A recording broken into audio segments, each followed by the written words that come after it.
Alrighty. Thank you for coming to my talk about engineering for security compliance.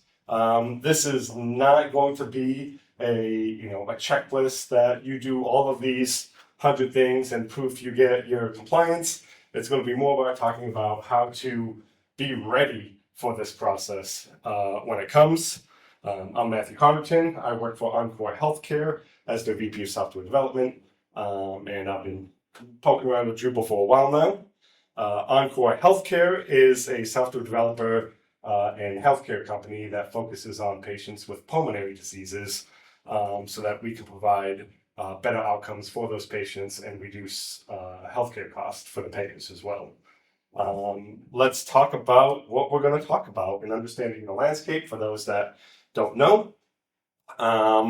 We are going to be talking about SOC 2, which is a compliance framework that was created by the American Institute of Certified Public Accountants, and they wanted to be able to, define how organizations fall under these 5 trust services, and be able to have a documented point of view of that. There's 2 versions of SOC. There's type 1, which is just a point-in-time snapshot, and it's almost like a self-assessment.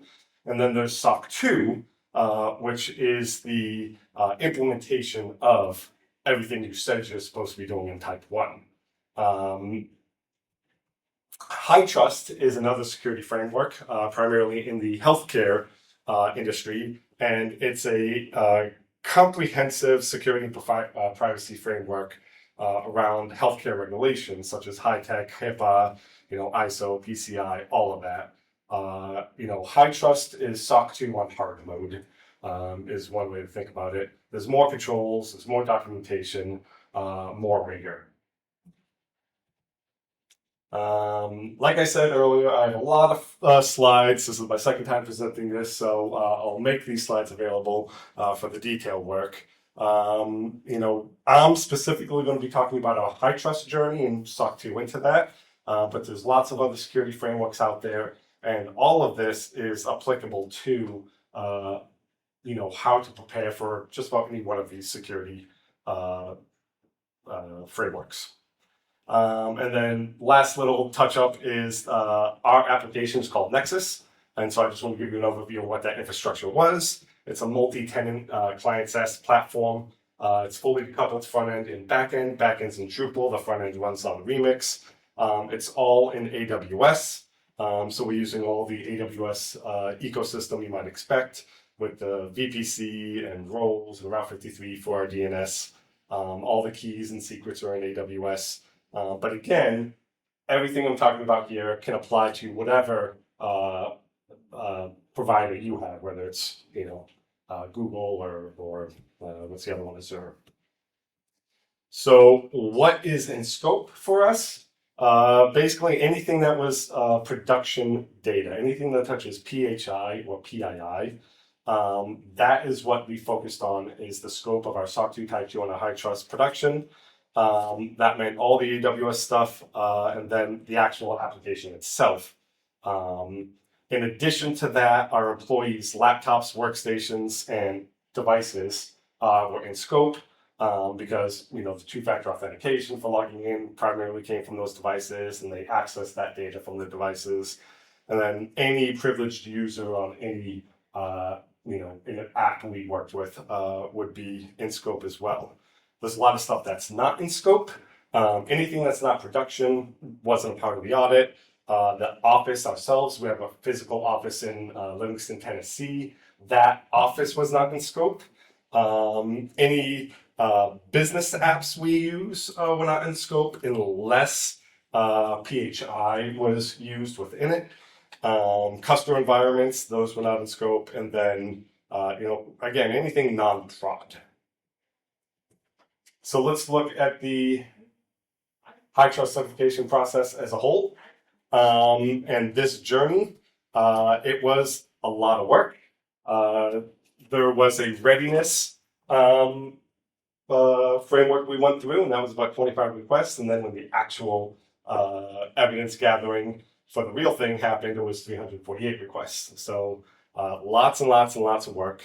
I'm going to mention this a few times. You're definitely going to want to partner with a security consultant that focuses on helping people with this type of compliance. And with HITRUST, it's almost required to do that. HITRUST, you're going to plan for 1 to 2 years to do that. SOC 2, Type 2, same thing. It's going to take a while, especially if you're not, already implementing some of these practices. Just very quickly, you're going to spend about a month maybe on prep and scoping, deciding what's in the NEDCamp. You're going to do that readiness assessment, and that's just going to identify what gaps you have to prepare you for the main one. And then based off of those gaps, you're going to remediate those gaps. And then you're going to have 2 periods. You're going to have an operating period. For HITRUST, it was 90 days. And then you're going to have an evidence collection period right afterwards, which was, again, another 90 days. And it's during that evidence collection where you're just going to go to town, taking screenshots everywhere. Part of these consulting firms will be able to hit the APIs of the big providers, and they'll be able to say, okay, we see you have these monitors on, you have encryption on here, you have encryption there.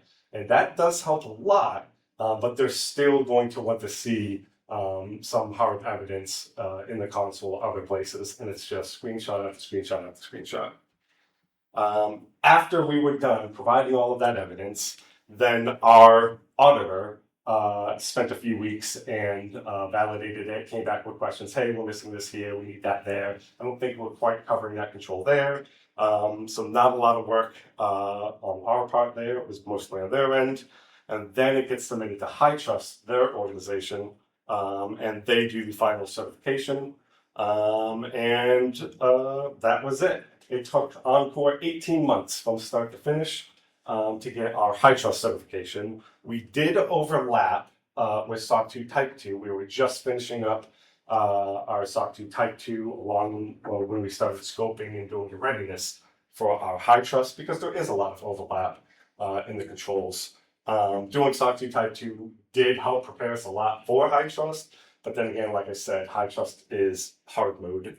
Some of the timeline delays that we had is that, the evidence has to pull from that 90 days. And there were a few things that we couldn't quite prove in that 90 days, like we reviewed our access policy, yearly. That just happened to fall before that. Little things like that. Working with those other providers you have with us with healthcare data, we had to make sure we had BAAs with them. And we didn't for 1 or 2 of them. So we had to figure that out.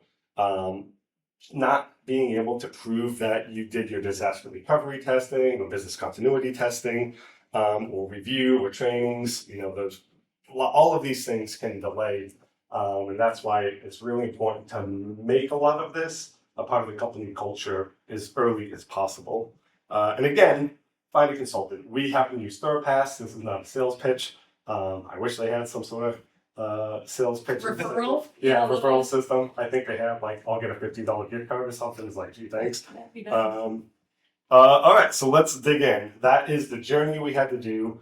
This is everything I wish we had prepared ahead of time.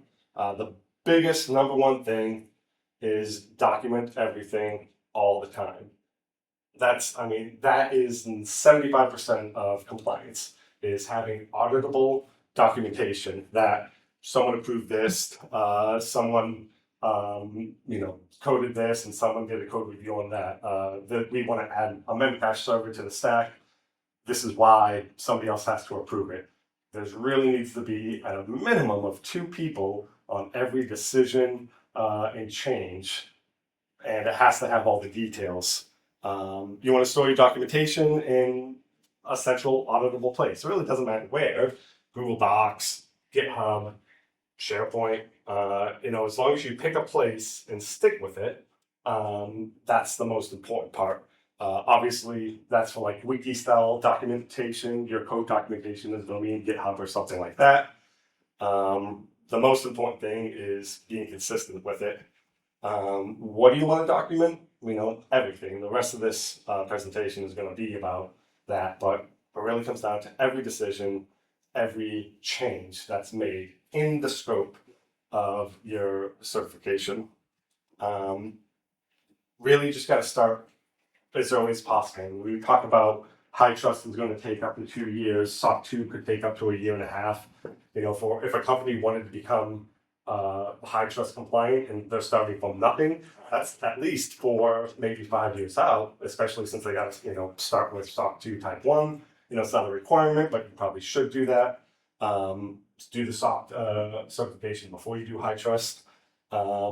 As early as possible, you want this to be a part of your daily work life. Everything should just be documented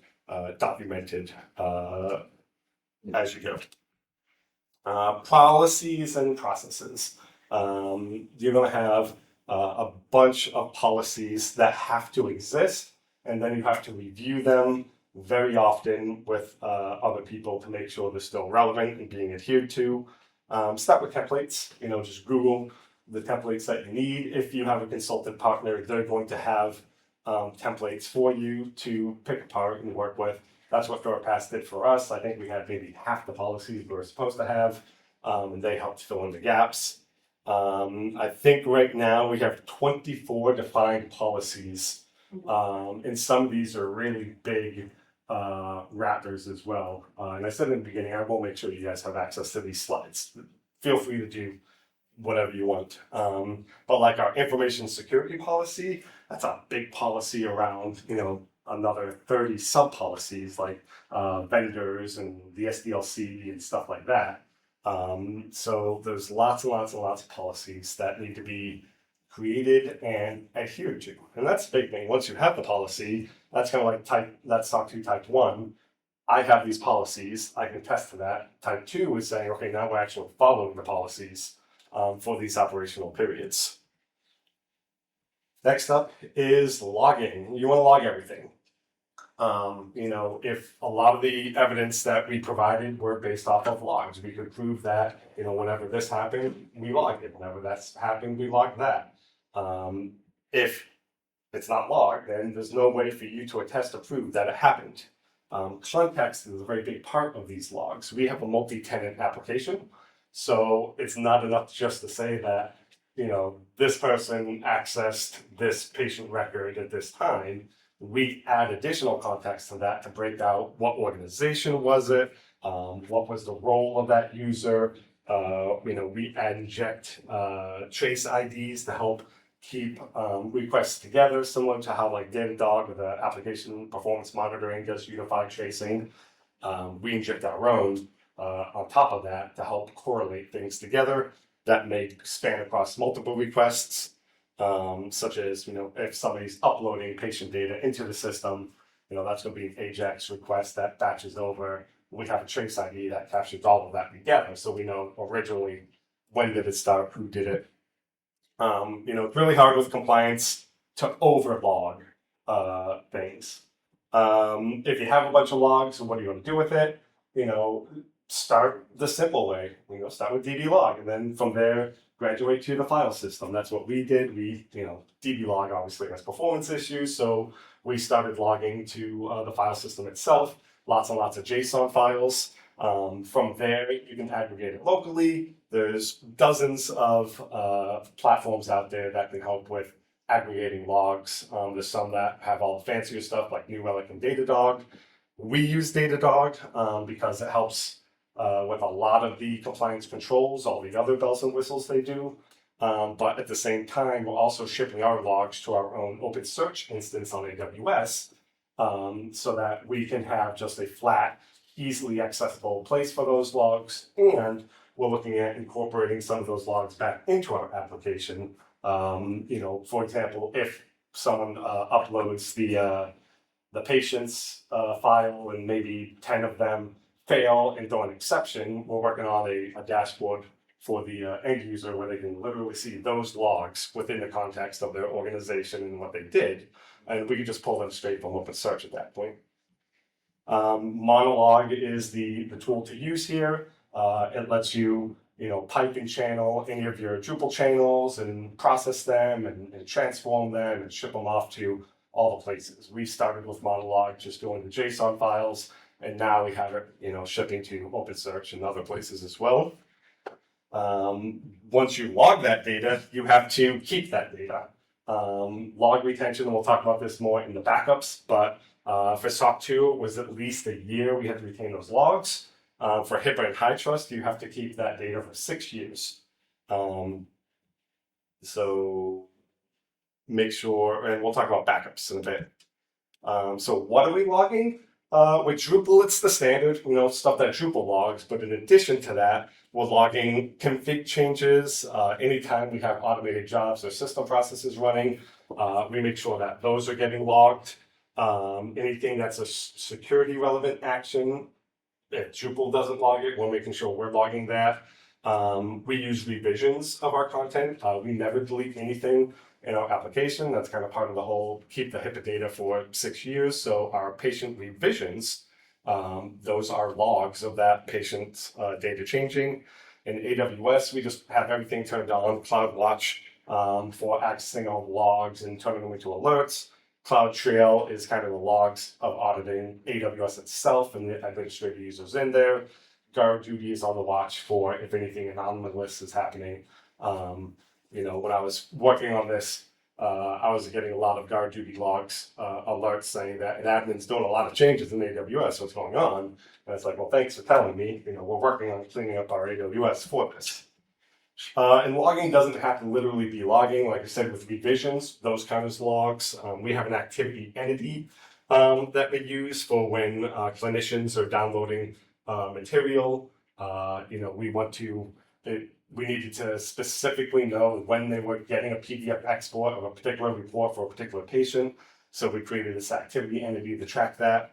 And that is part of our logs. And then when we're doing external integrations for like ventilator device data, hitting those APIs, we're using a sync window entity that's keeping track of, we're getting this device data between this date and that date, and the status will be able to get the data. Did it fail because of an API issue? Did it fail because there just was no data? All of that is auditable to know, when we were trying to access the data. Once you have all these logs, you then need to set up alerts and have some intrusion detection. All those big companies that aggregate these stuff kind of has these built in. AI is making it even easier to say, whoa, something weird's going on here. One of the most important parts is, besides maintaining the user activity logs, you need to maintain every admin activity log. Anything an admin does has to be logged so that you can, check on that later. When we were providing evidence for this, it was giving them screenshots of our CloudTrail logs, application logs, our retention policies, and our alert configs. User onboarding, bringing in new developers. Our company is around 50 people. My engineering team is 5 people. We have about 40 clinical respiratory therapists and telerespiratory navigators that are the ones actually interacting with the patients. Anybody who gets access to patient data, which is just about nearly everybody at the company, has to go through all of the checklists to become a employee, make sure that we can give them that access. So in your Jira system, in your project bank system, whatever it is, have a template dedicated to onboarding new people, whether it's an employee, a contractor, and make sure you go through all of the requirements, and you need to be able to document all of those requirements that, this person did this on this day. That's some of the places that we got caught and said, oh no, Libby never confirmed that he finished the security training, or this person never signed the NDA for some reason. Having a checklist just makes it super easy. When it comes to account access and provisioning, leverage SSO as much as possible. You get to inherit a lot of controls checked off by using something like Okta or Google. Make sure you're using role-based, the standard security stuff you would expect, role-based access, least privilege. Nobody should have access to patient information if they don't need it. Nobody should have access to prod if they don't need it. The only exception to this is we have a Break Glass account that our COO has access to, but even getting access to that is logged and requires approval from somebody else. But God forbid I get hit by a bus and my other senior dev gets hit by a bus and we're the only ones that have access to whatever, our CEO could say, hey, CEO, I'm going to use this account to go access this thing over here. The legal compliance, all of this needs to be documented that it happened. Document that there was a background check, the NDA, policy agreements, they have to be agreed to the policies of the company. HIPAA and security and privacy training, if PHI is involved. Online training, again, only if it's applicable. Security awareness, PHI handling, social engineering, all these ridiculous trainings that look like they were made in 1996. You got to document that they happened.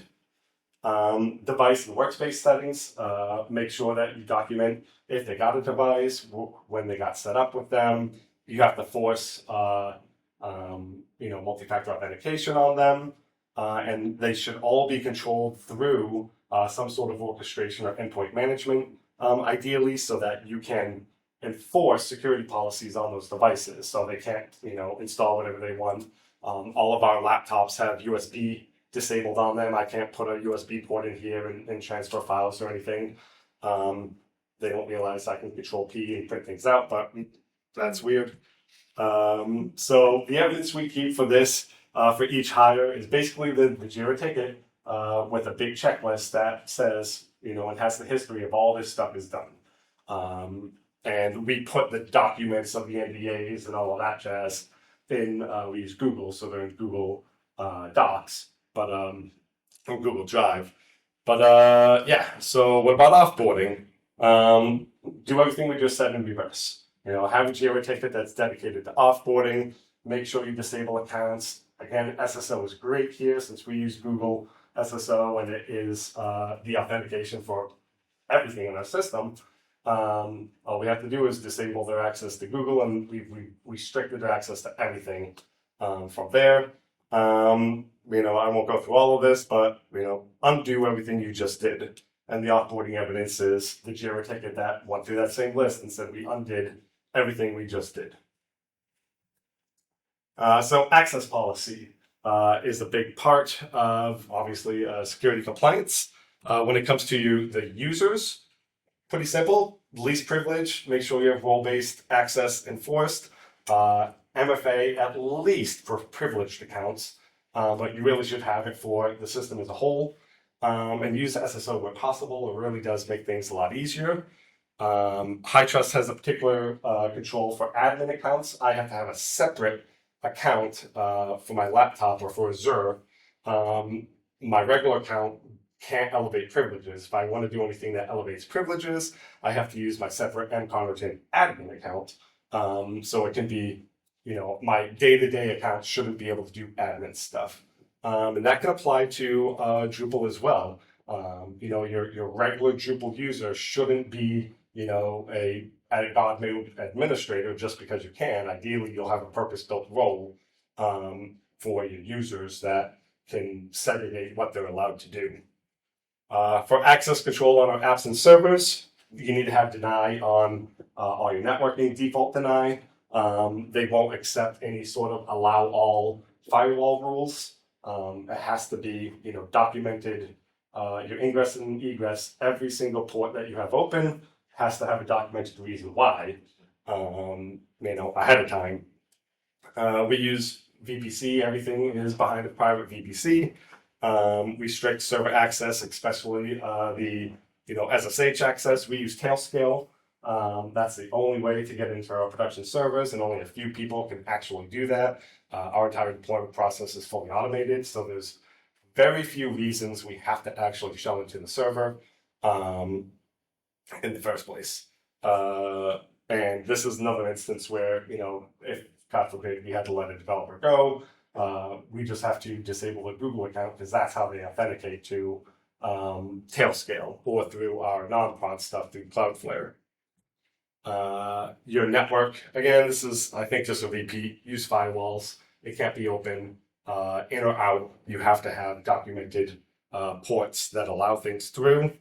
A web application firewall is pretty much required for any of your public endpoints. They're inexpensive and they do a really good job of staying ahead of some of those critical exploits that come out. Again, we use AWS, but obviously Cloudflare has a great one, Azure has one, Google has one. It doesn't matter where you're hosting. There's a web application firewall either built in or you can use Cloudflare. You need to regularly review your access policy, not just the policy itself, but review for your privileged users, what do they have access to? Has anything changed since the last time? We review this twice a year. And throughout the year, as accesses change, we still have JIRA tickets that say, we need to grant this person admin access to here, we need to onboard this person there, and then we kind of consolidate all of those changes during those reviews and say, this is everything that happened in the last 6 months.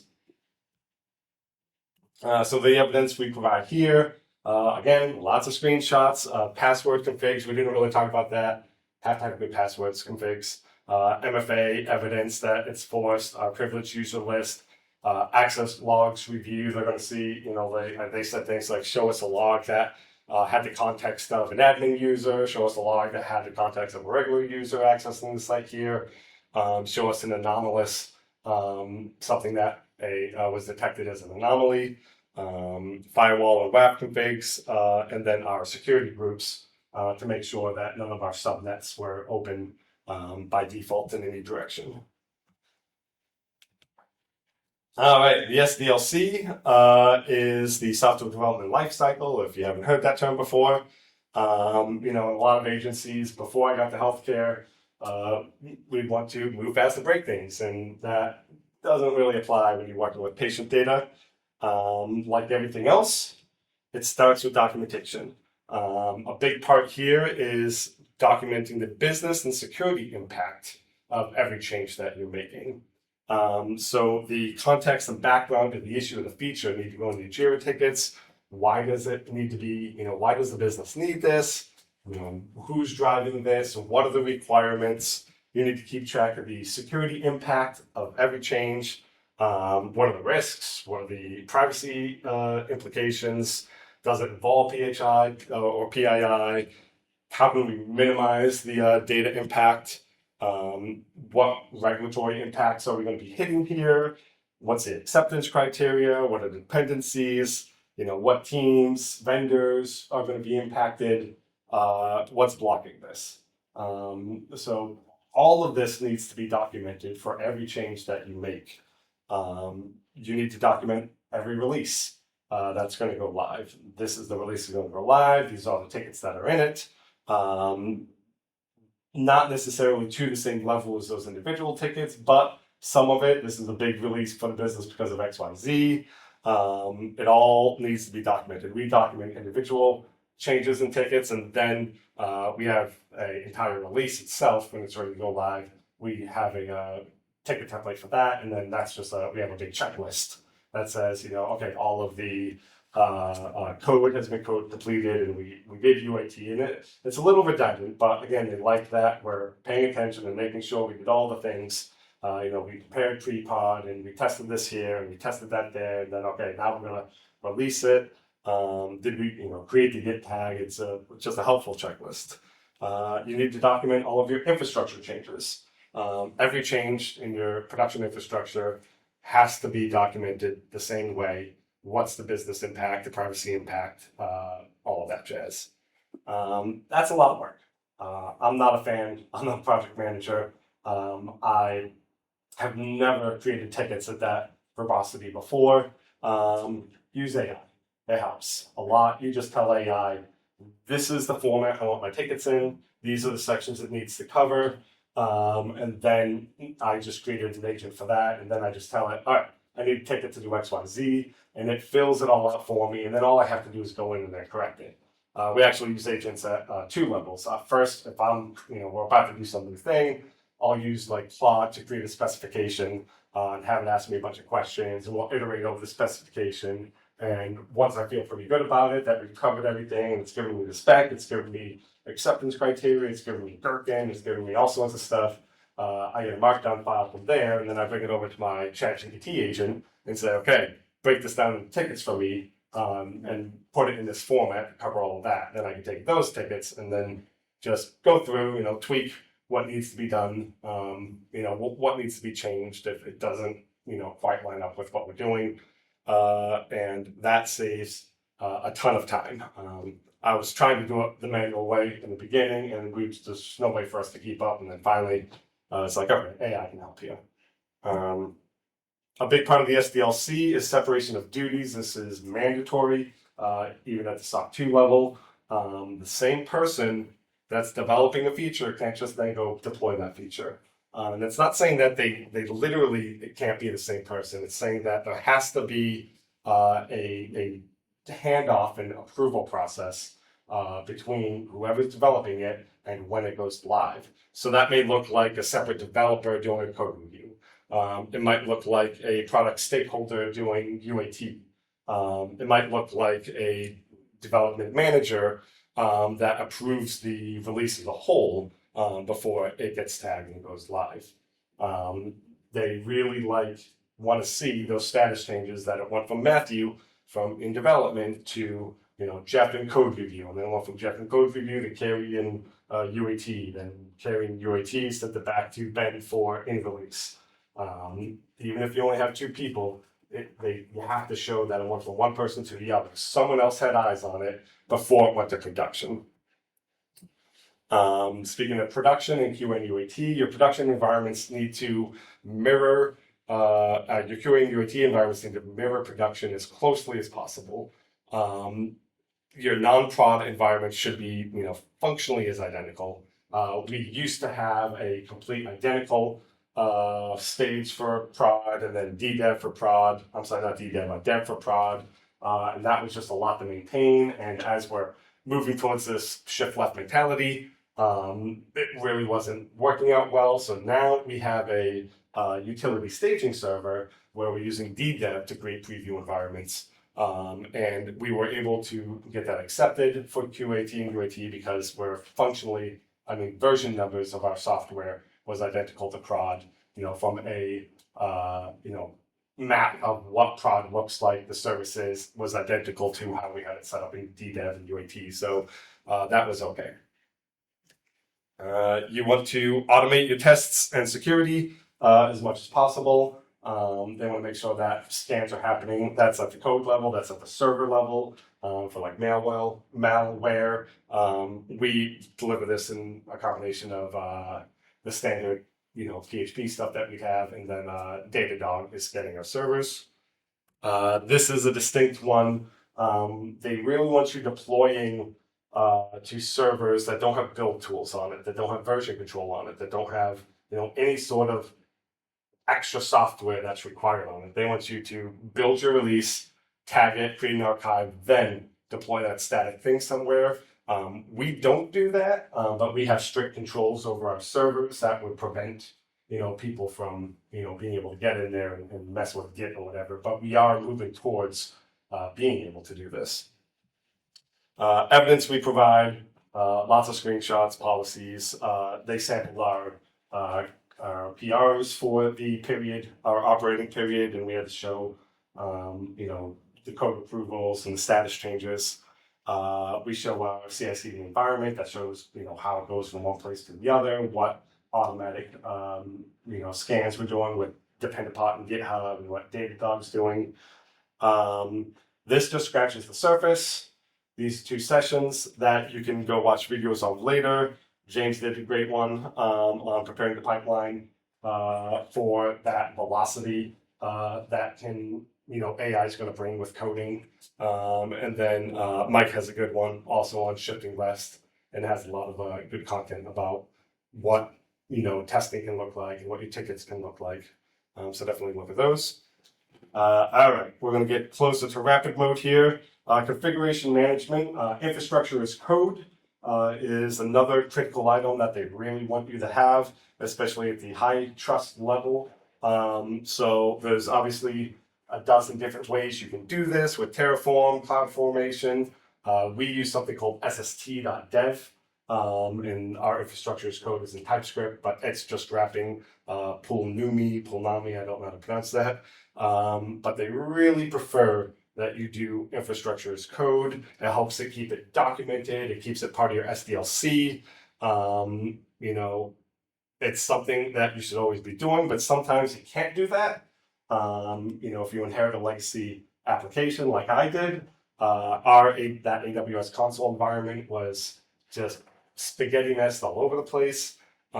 So you can keep that, and that can be compliant as long as you have all of the other controls in place as far as access controls and your documented policy on how things change. Like I can't just go into the console and do whatever I want. We have to have a documented ticket on why, okay, we need to upgrade the server, we're going to do this, we're going to do that, and it's documented, and then I can manually go do it. Any new infrastructure you do really should be infrastructure as code at that point. Our front end is all infrastructure as code because that was new to the code base. And then, when we launched our open search server for the logging, we did that as infrastructure as code. So we're mixing the old and the new, but we are working on rebuilding our entire platform from scratch so that we can just press a button and have it deployed wherever we want. Infrastructure as code, I think, also includes the DevOps side of stuff where you should be fully automating the process of deploying stuff and going live. And by should be, you really need to be for compliance. Nobody should be manually hopping on prod and running, commands to git pull and do trush CRs or updates. So that needs to be automated. It can start as a bash script. We use Ansible. We use Jenkins and bash scripts to do all of our production deployment and all of our orchestration. It's all auditable, documented. We know who is doing deployments, when they're happening. We can see the console output. So that's a great tool. Just really no manual production changes can happen absolutely ever, except when they have to happen. If, God forbid, you get something live and it's like, holy crap, we need to fix this. It's a quick fix. Let's just do a hot fix. Yes, you can do a hot fix. That's not fine. Just do the hot fix and then document that you did the hot fix. Create a ticket. This is a hot fix for blah, blah, blah, blah, blah, and do the whole SDLC as if you started it from the beginning. They're fine with that. They care about that everything is documented and tracked. They care that people aren't just willy-nilly doing stuff that's not visible. Environment separation is also part of configuration management. You need to have a separate environment for production, for non-production. At the AWS level, this means that you really want to have separate organizations set up, and accounts set up. Put all your prod in one organization, put all your an account, put all your non-prod in another, put your DevOps in another, put your logging and whatnot in another. Isolate that at that level so that you have strict control over who's allowed to access what. My junior devs don't need to access the prod infrastructure on AWS. There's no reason for them to get into that. But they can certainly hop into the utility servers and staging servers if they need to get in and tweak something. This is one of those areas that we were not set up for, that we were changing, and we were able to still get high scores on this because we were separating as much as we could within the one account, and we were showing documenting proof that we were moving on to the next ones. Once you have all of these things separated in AWS or whatever, you want to ideally set up some guardrails. AWS has service control policies that help enforce a lot of these other controls that we might be talking about that need to happen. Resources need to be tagged. Encryption has to be turned on everywhere. You can only deploy to certain places. That helps. If you're not on AWS, the concept still applies anywhere else. Azure still has its management groups and subscriptions, and they have policies that can be applied. GCP has organizations and folders and projects. And again, they have org level policy enforcement that you can use. So one of those policies that get enforced and then help a lot with the scope of the work and the scope of the work and the quantifying what is in scope and out of scope is resource classification. You need to tag your resources, everything, that you make in AWS or whatever, you should tag it with some of these common tags. It doesn't have PHI access, and the PII access, who owns it, what's its purpose. One of the most important ones is the environment. Just tagging as production helps you eliminate all the non-prod stuff when you're doing queries to see what's in scope and what's out of scope. Data sensitivity can determine, what level of strict requirements and controls are there. So, just define the classification levels. These are just the common ones that we used. Tag resources. You can tag handling requirements. Everybody's organization is a little bit different, so you may have slightly different tags. And then, train people on what they mean and how to use them. Big part is encryption. It's really important, but it's also really simple. Just make sure encryption is turned on across the board. Make sure databases and file storage and EC2 storage and backups are all encrypted at rest. Make sure anything that's moving in your network is going across encrypted channels as well. And then document it. Then you'll have a policy, either an encryption policy or your information security policy. One of them will be focused on encryption, what the minimal level is, what's required. It's pretty simple. Just make sure everything's encrypted. Secret management. We need to connect the databases. We need passwords. We need API keys. We need to secure them securely. We could just drop them into a .env file. We could, even worse, put them in our config. It'd be better to just never commit that stuff. Obviously, never commit your .env files. Never commit secrets to version control. At the very least, you want to, make sure that you're using .env files at the very least. Make sure they're outside of the access of what other people may be able to get. Ideally, you should use a dedicated secret management. We use AWS Secret Manager and 1Password. And ideally, if you can, set it up for them to rotate.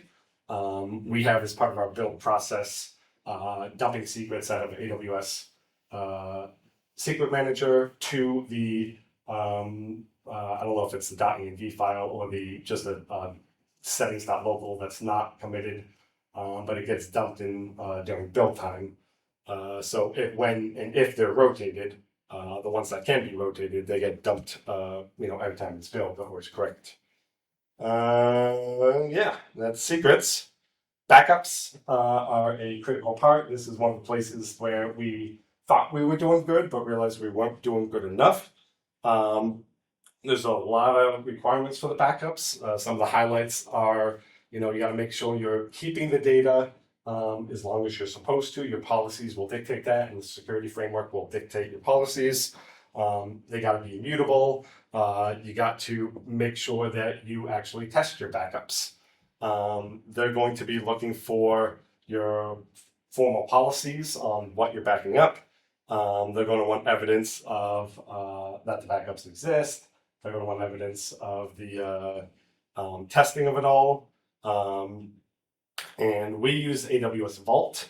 All the individual resources like AWS RDS, I can say, back up this during this period for 7 days or whatever. And then, the EC2 server gets backed up and the image gets backed up and the volume gets backed up. But AWS Vault kind of pulls all that together and says, okay, we're going to take all these backups and then retain them for a certain period of time, depending on what they are.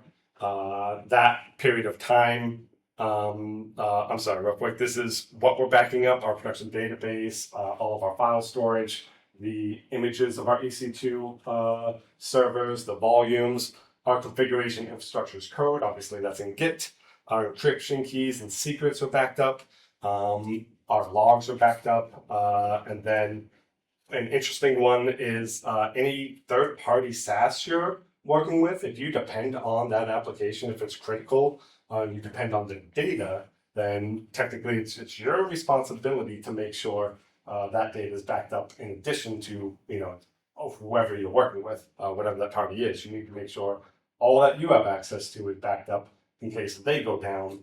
you don't want to you don't want to have to lose that data because they had bad backup, so they didn't restore it in time or whatever it is. So make sure you back up your vendor data if needed. Again, retention periods. We had our prod databases backed up, I think, for 90 days or so. Our system logs were backed up for a few years. One of the things that slowed us down is we didn't have our backups immutable, and that's a setting of AWS Vault and any other backup system. And our policies and what we actually had, the timeframes weren't lined up correctly. We weren't doing what we said we were doing in our policies. Some places we were doing better, other places we were doing much worse. So we had to very quickly get that configured during that operating period so that we weren't failing on the, and that's one we missed in our gap assessment, and we didn't find out until the operating period that the backups weren't actually backing up correctly, but they worked with us on that. Backup storage, a little bit of this is repeated. Keep it immutable, ideally cross-region, and then, restrict access to that backup. Obviously they need to be encrypted, but this is another one just because I have access to production doesn't mean I have to have access to the production backups, especially if we have automated the way of restoring those. Something you need to document is your RPO versus your RTO. For those that are not familiar with this, RPO is how much data loss is acceptable to you. Maybe it's okay if during an outage you're willing to lose 1 hour's worth of data. And then RTO is how fast, how long is it going to take you to recover what's acceptable. Maybe you're willing to accept up to 4 hours of being down before the system has to be restored. You need to agree on that, and then that needs to go into your policies, and then you need to be able to test that. You need to test that you can make sure the backups can be restored within that hour, or don't lose that data within an hour, or you can restore the system within 4 hours. If you have backups and you're not testing your backups, then you don't really have backups. You don't know until you've tested it to confirm that you're doing what you're doing. What to test? We need to do full restorations of the database to PHI approved environments. Obviously, you don't need to restore your production environment with your production database, but also our non-prod stuff is not in scope. So we have this little separate area that is in scope where we can spin it up, deploy database to it, say, yep, that looks good, and then destroy it.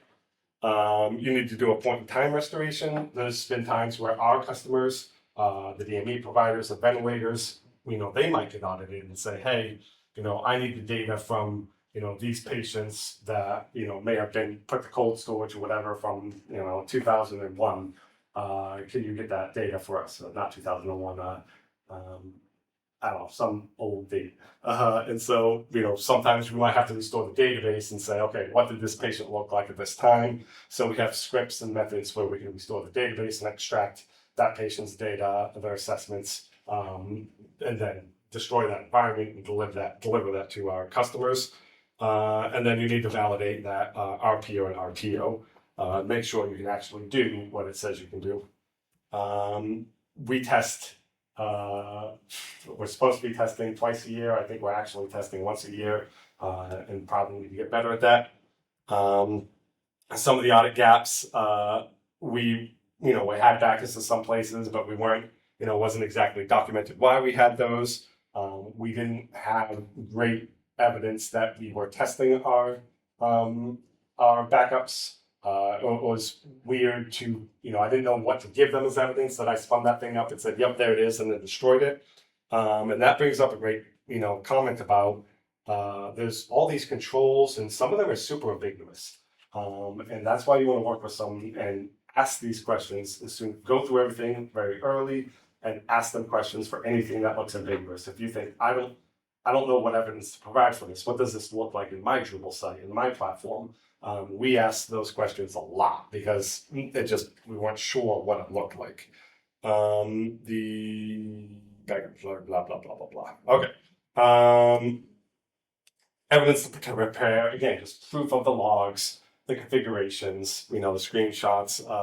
They asked for some diagrams of our infrastructure and our backup policies that We just slapped together in one of the visualizers.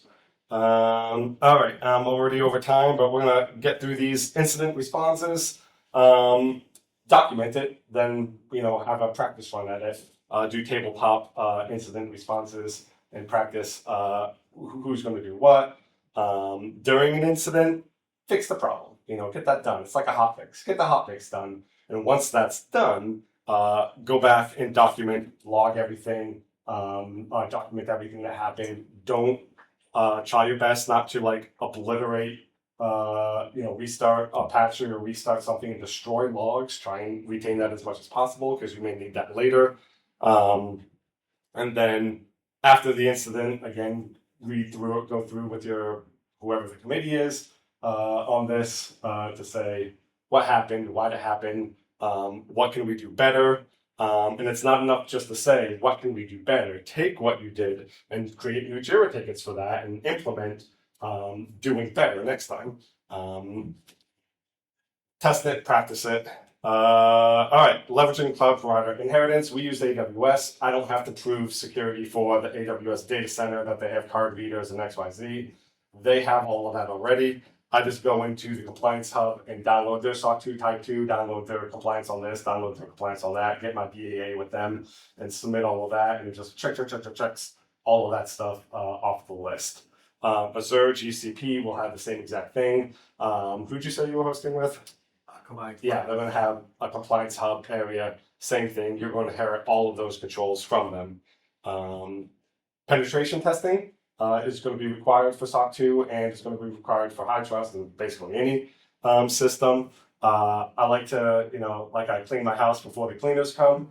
I like to do a pen test first to resolve all the low-hanging fruit. So do your own pen testing. They're pretty straightforward. Get the obvious stuff fixed.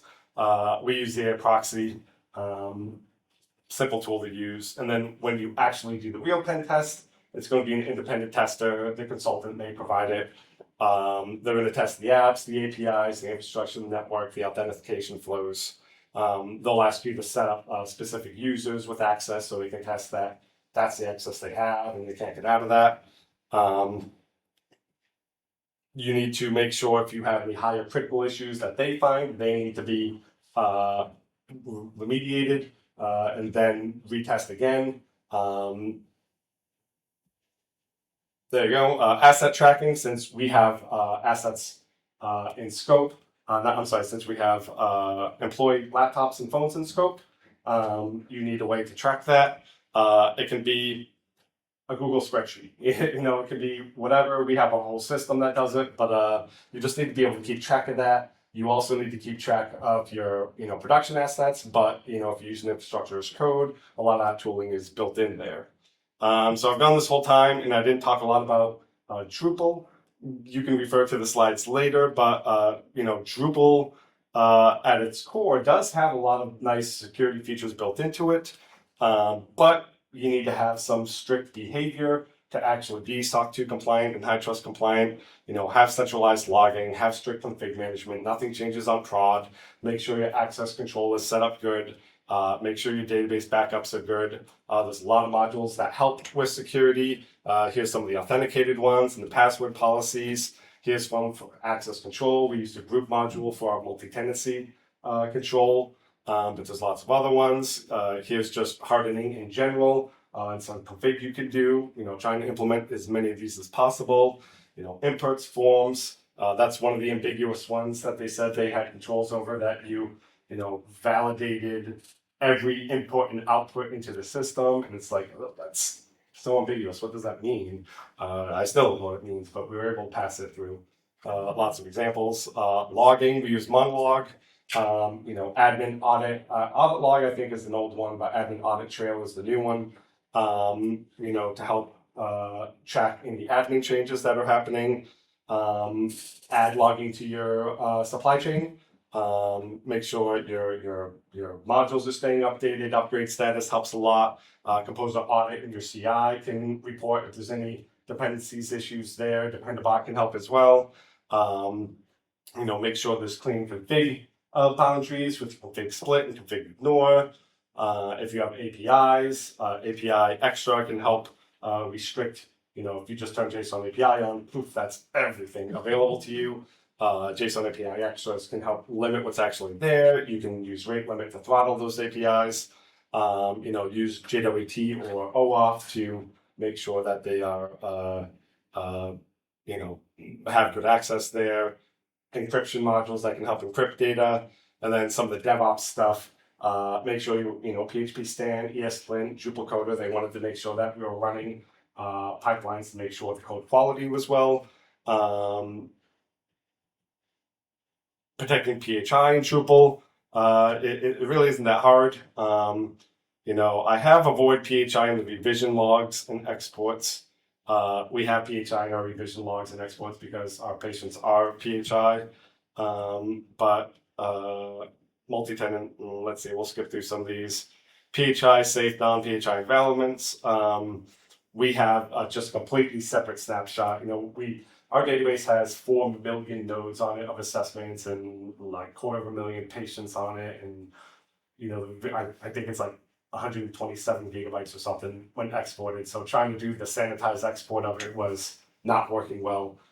So what we ended up doing was on prod, but to the side, we have a worker server. So on our worker server, we exported the database and then we just scripted out, just wiping out all of the patients, all the assessments, all of that stuff, wiping out all the organizations, wiping out all the users, because it's one of those things where we can't just install this site from scratch. It wouldn't be the same as that drift happens. It's 10 years old.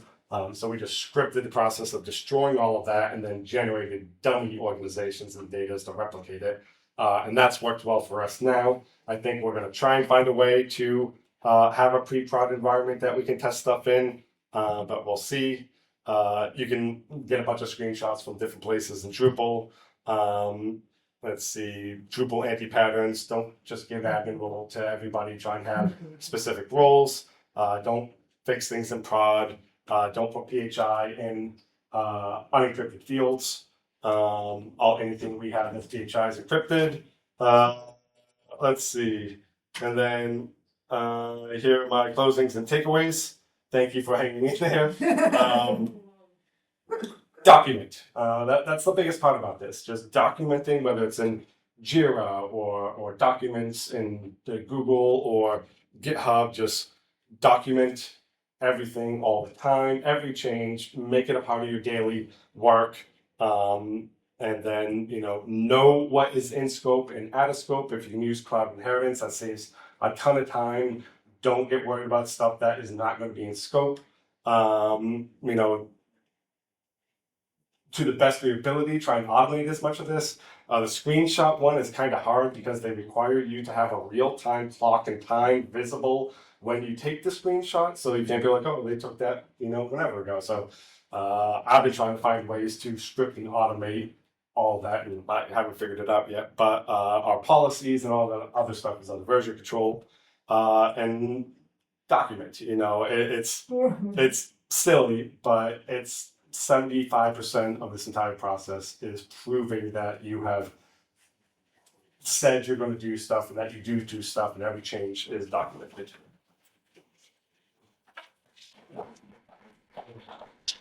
I know I'm way over time. Oh, look, we have 2 minutes. I will accept any questions, comments, or concerns. Sorry.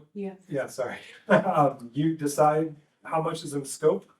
It's a little of both. So the question is, who decides how much is in scope? Anything that has PHI or PII is automatically in scope. Anything beyond that depends on the context and situation. We have somebody that does marketing, and their laptop doesn't have PHI, it doesn't have PII, they don't have access to the system, but they're an employee of the company, they have access to some of our drives and stuff, which again, they don't have access to stuff they shouldn't, but since they're a member of the company, their laptop is automatically in scope. And so it really just depends on the context of what's going on. Basically, anything that's in production or touches production, especially if it has PHI or PII, is going to be in scope. multiple questions, but I guess how much time of your day is spent documenting? Yeah. A lot more lately.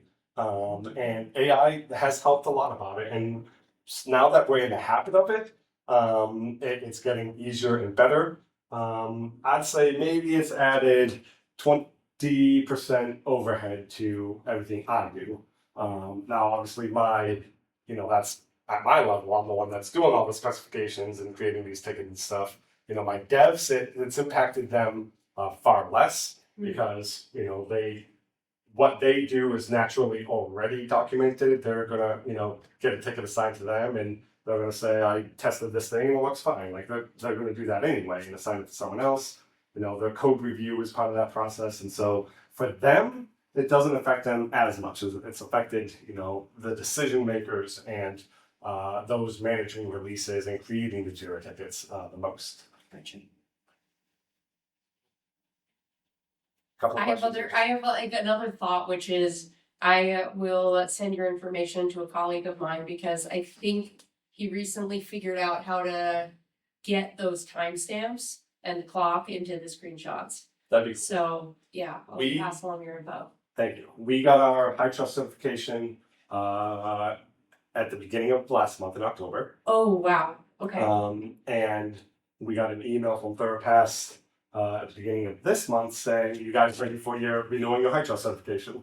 It's like we just got there. We just finished this. Yeah. And so it's forever ongoing, and we have to do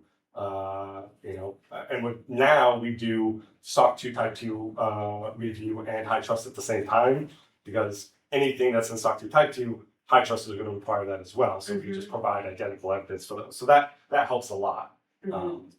And once you can automate it and done enough times, it really does go a lot easier. And the last time we did it, we documented all the places we needed to grab screenshots. So hopefully it'll be a lot easier this time. So having all these logs with, that maybe doesn't have PHI and PII in them, but it has things that are somewhat connected to PII and PHI. Like, do you ever have a situation where it's like, hey, this person or this organization has requested to have their data removed from your system, and you have to go back through and clean out that from logs as well? We haven't yet, but we are planning for that to make sure we can do it. But also, we can't just delete the data from the system because we're required by law to keep the data. Right. But what we can do, what I think we have to do, is anonymize it potentially. We're trying to figure that out right now. But yes, having a process to go in and having all that context in the logs helps with that enormously because I know, okay, I just got to select where this organization is this and that is that and cleanse that.